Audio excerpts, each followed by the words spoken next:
कभी मिलकर चुनाव लड़े, लेकिन आज स्थितियां बदल गई और स्थिति इससे बदली कि दोस्त भी दुश्मन बन गया। जी, हम बात कर रहे हैं हनुमान बेनीवाल की। हनुमान बेनीवाल भारतीय जनता पार्टी को अपना दुश्मन नंबर 1 मानता है और किसी भी तरीके से वो इस बात में है कि भारतीय जनता पार्टी को राजस्थान के अंदर से सफाया करे, हरा दे। विधानसभा उपचुनाव के अंदर भारतीय जनता पार्टी के लिए वो उसकी हराने की जमीन को तैयार करने में लगे हुए हैं। उन्होंने कहा है कि यदि भारतीय जनता पार्टी को हराने के लिए यदि जहर का घूंट भी पीना पड़ा तो पीऊंगा, चाय से घबराने की जरूरत नहीं है।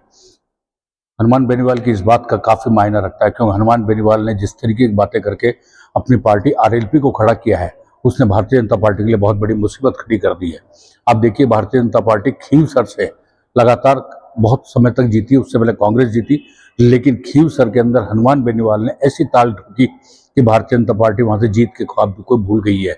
नागौर के अंदर भारतीय जनता पार्टी को उम्मीद थी कि ज्योति मिर्धा को उतार कर हनुमान बेनीवाल का डब्बा बैठा दिया जाएगा, हुआ इसका उल्टा। हनुमान बेनीवाल ने मिर्धाओं का डब्बा बैठा दिया पूरी तरीके से। यही हनुमान बेनीवाल की ताकत है। और अब हनुमान बेनीवाल ने साफ तौर पर कह दिया कि उसका अलायंस जो है नेशनल लेवल पर कांग्रेस के साथ में, इंडिया अलायंस के साथ में है। और यदि राजस्थान के अंदर कांग्रेस उसके अलायंस के अंदर आती है और उसकी बातों को मानती है तब तो ठीक है, नहीं तो आरएलपी अपने दम पर चुनाव लड़ेगी। और आरएलपी न केवल खींवसर से चुनाव लड़ेगी बल्कि देवली उनियारा से भी लड़ेगी। और यदि उसने अलायंस की बात को कांग्रेस ने नहीं माना तो रामगढ़ और झुंझुनू से भी आरएलपी ताल ठोकेगी। यदि हनुमान बेनीवाल ने ये खेल कर दिया तो निश्चित रूप से मान के चलिए बहुत बड़ी मुश्किल में कांग्रेस इस समय पड़ जाएगी।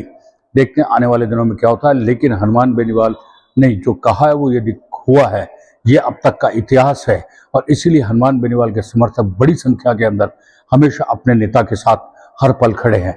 आप बने रहिए हमारे साथ, हम आपको यूं ही अपडेट देते रहेंगे। तब तक के लिए दीजिए मुझे इजाजत। नमस्कार।